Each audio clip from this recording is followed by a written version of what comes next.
Aasvoëls jag of vang nie self hulle kos nie. Wanneer die geleentheid daar is, vreet hulle in 'n kort tydjie soveel as 1,4 kg kos en stoor dit in hulle kroppe.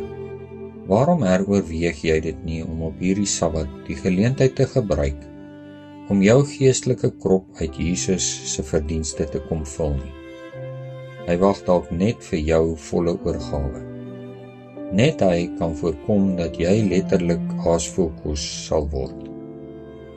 Want soos die weerlig uit die ooste uitslaan en tot in die weste skyn, so sal ook die koms van die Seun van die mens wees.